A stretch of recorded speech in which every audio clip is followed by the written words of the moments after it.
Era el año 2023. Vivía en un rancho llamado Bella Vista, que se ubicaba por las cumbres de Veracruz. Ahí había crecido. La vida cuando era niño no fue fácil, pues muchas veces mi padre no tenía ni siquiera para darnos de comer.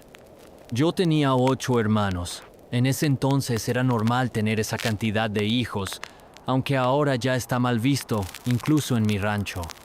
Bella Vista es un lugar hermoso, lleno de vegetación, de árboles que en el día lucen majestuosos, pero por la noche, la verdad daba miedo. El sonido de las hojas moviéndose daba la impresión de que el lugar estaba lleno de personas susurrando y hasta podría decir que gente lamentándose.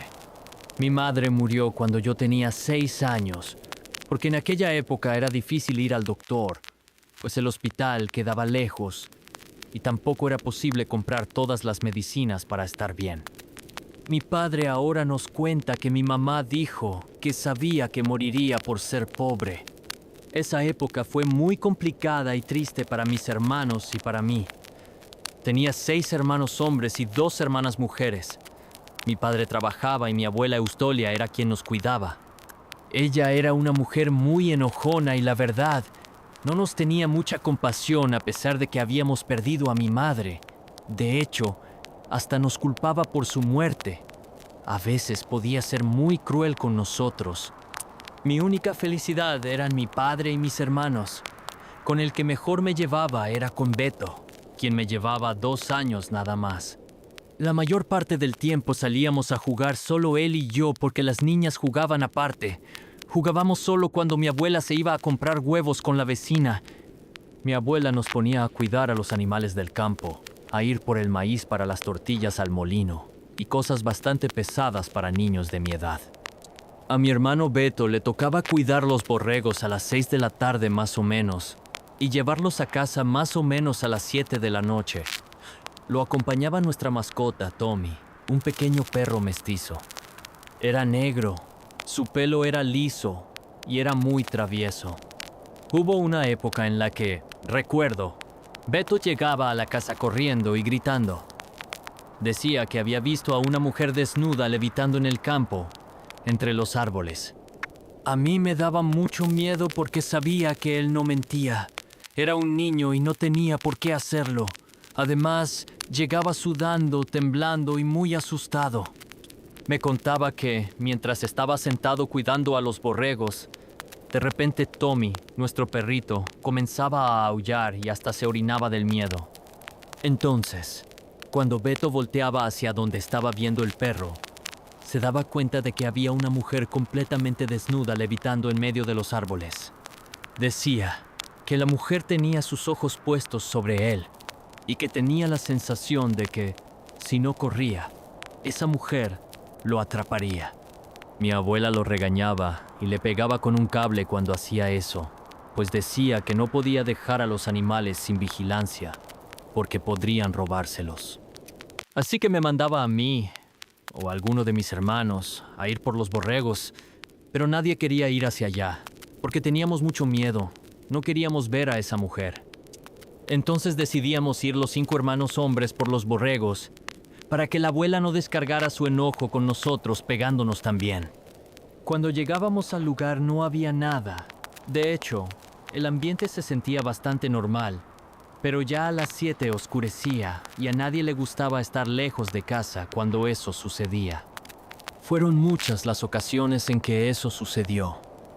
Nadie entendía el porqué y nadie más que Beto había visto a aquella mujer.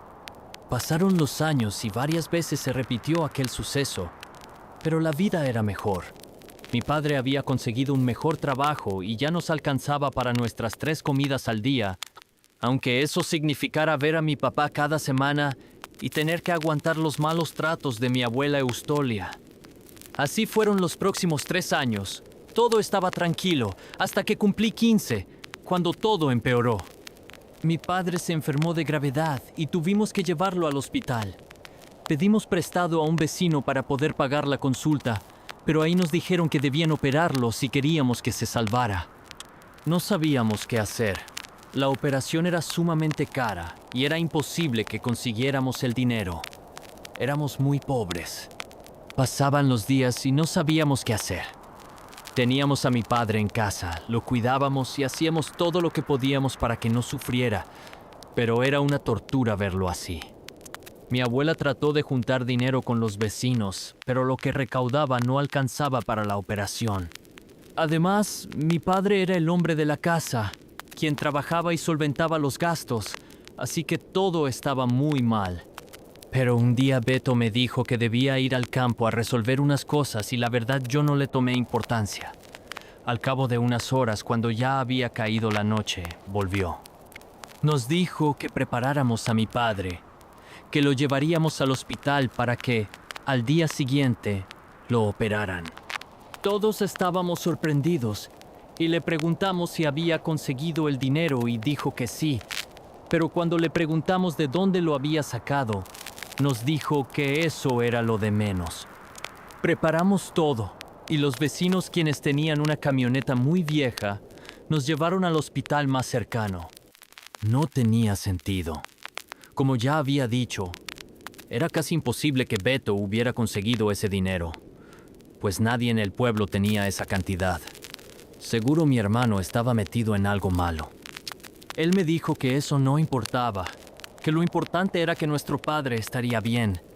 También me dijo que en un año él cumpliría 18 y que empezaría a buscar un trabajo para ayudar a la familia. Decidí ya no preguntar más, porque sabía que no me iba a decir por más que insistiera. Pasados los días, mi padre comenzó a recuperarse. Claro que debía pasar varios días recuperándose, pero todos estábamos más tranquilos y felices porque, por un momento, creí que le pasaría lo mismo que a mi madre. Todo estaba bien y, al parecer, nadie recordó preguntarle a Beto de dónde había sacado ese dinero. Una tarde, Beto y yo salimos a buscar a Tommy, nuestro pequeño perrito, porque se había escapado. Caminamos entre los grandes árboles y platicamos mucho, como cuando éramos niños, pero después de un buen rato, nos percatamos de que entre todos esos árboles había unas carpas, ropa tirada e incluso armas. Mi hermano me dijo que seguramente eran de algún cartel, pues sus amigos le habían contado que ya habían llegado a Bella Vista y que estaban reclutando gente. Yo me asusté y le dije que nos fuéramos de ahí. Él asintió moviendo la cabeza, pero se quedó unos minutos más mirando. Parecía que no había nadie. Le toqué el hombro y le repetí que debíamos irnos. De regreso tuvimos la suerte de encontrar a nuestra mascota, así que todo había valido la pena.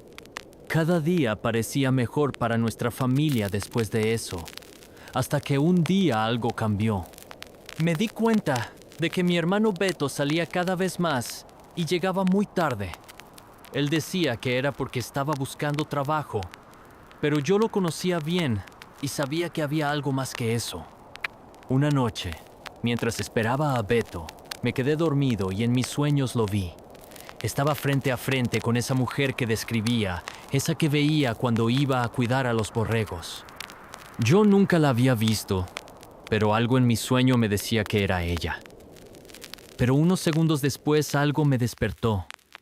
Era mi hermano Beto, quien me movía con fuerza. No lograba verlo muy bien por la oscuridad, pero noté que estaba llorando y una gota de su sudor cayó en mi brazo. Le pregunté si estaba bien y él me dijo que no.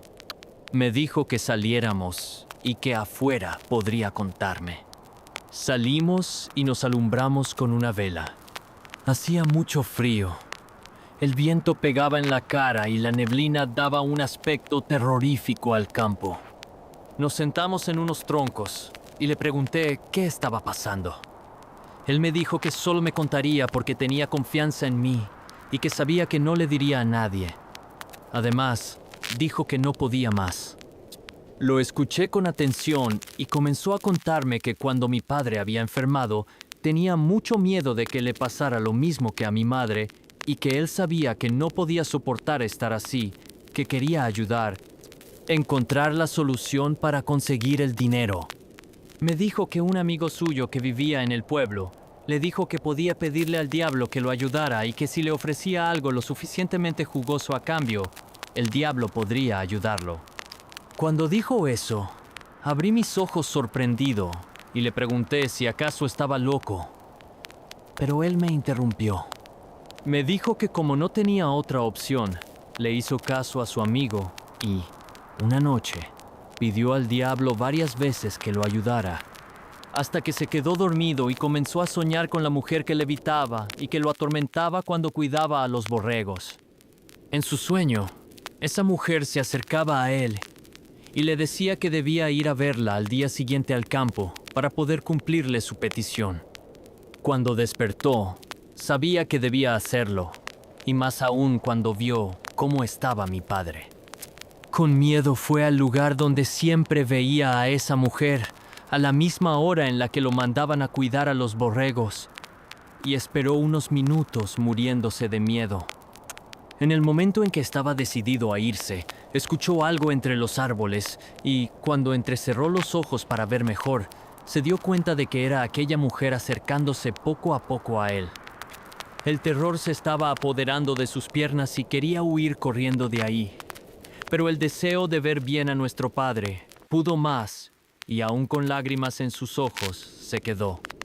Me contó que esa mujer se veía 1000 veces más espantosa de cerca, que en sus ojos había dientes, y que en su boca sangre y tenía un olor putrefacto. Estaba desnuda y su piel era casi verdosa. La mujer le dijo con una voz de otro mundo que Satanás la había mandado y que le concedería el favor solo si él le daba un sacrificio humano. El dinero que necesitaba estaba enterrado justo ahí, pero si lo tomaba debía estar consciente de que debía entregar su sacrificio. Pero si lo tomaba y no entregaba lo que el diablo le pedía, entonces uno de nuestros hermanos moriría e iría directo al infierno. En el momento en que quise interrumpir a Beto, él me dijo que lo dejara terminar y siguió con su relato, contándome que como no tenía idea de qué hacer, desenterró el dinero, que era justamente lo que necesitaban para la operación de nuestro padre, y que aunque tenía miedo, sabía que debía cumplirle al diablo. No quería que se cobrara solo con alguien de su familia. Así que recordó cuando habíamos ido a buscar a Tommy, y fue de nuevo esperando ver a los sicarios, para pedirles trabajo y así cumplir su cometido, sin que él mismo decidiera a quién matar. Esas personas le dieron el trabajo y le dijeron que debía matar al dueño de una miscelánea en la ciudad, porque no había querido pagar derecho de piso. Beto estaba decidido a hacerlo, sabía que no tenía opción, pero cuando estuvo frente a frente con esa persona se dio cuenta de que le iba a costar mucho. Llevaba una capucha que escondía su rostro, y con lágrimas en los ojos le dijo al Señor que él no quería hacerlo, pero que no tenía opción, y lo llevó hasta una de sus bodegas y lo mató, mientras todos sus trabajadores escuchaban. En el momento en que mi hermano terminó la última palabra, le grité que si acaso estaba loco. Era imposible que todo lo que me estaba contando fuera real.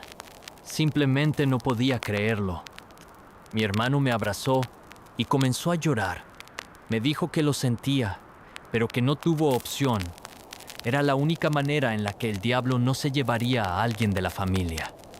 Viendo cómo se encontraba, le dije que no se preocupara, que solo debía dejar de ir con esas personas que lo mandaron a matar a ese pobre hombre y que haríamos como si nada hubiera pasado.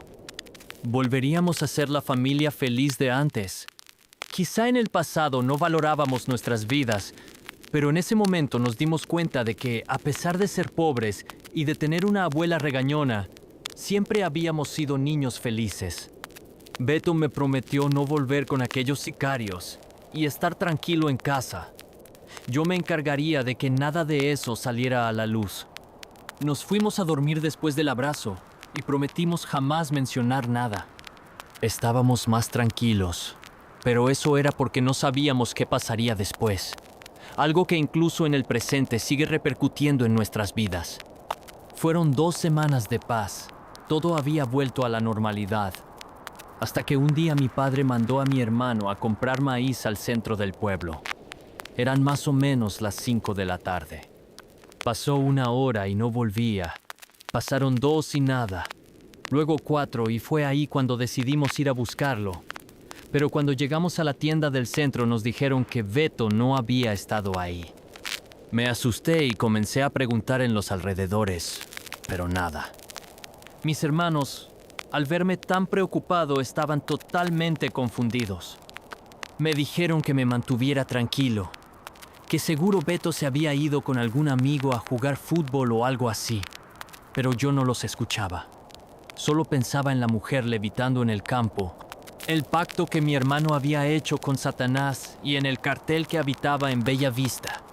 Beto corría peligro y yo no quería que nada malo le sucediera. Como ya no sabíamos dónde más buscar, regresamos a casa y mi abuela me dijo que probablemente Beto regresaría borracho o con una buena excusa. Parecía que no estaba preocupada, pero en la noche la escuché orar por él. Pasó toda la noche y Beto no llegó. Para ese momento yo ya pensaba lo peor y tenía mucho miedo. Me senté bajo un árbol lejos de casa y comencé a llorar. No era muy religioso, pero no encontraba otra opción, así que comencé a pedir por mi hermano. Pero mientras recitaba esas palabras comencé a sentir un calor intenso en mi interior y no era algo bueno. Paré la oración y después de pensar un buen rato, caminé hacia mi casa, esperando que cuando llegara, mi hermano ya estuviera ahí. Y lo que esperaba se hizo realidad, pues Beto estaba en la sala siendo interrogado por la abuela, mi padre y mis hermanos. Solo escuché que dijo que estaba bien, que había encontrado a un viejo amigo y lo había invitado a su casa en la ciudad, y como le llegó la noche, se tuvo que quedar. Lo reprendieron diciéndole que jamás volviera a hacer algo así, pues nos tenía a todos preocupados. Cuando Beto entró al cuarto, le pregunté qué le había pasado. Le dije que no me creía la historia de que se había ido con un amigo. Me miró con tristeza y me dijo que saliéramos a hablar.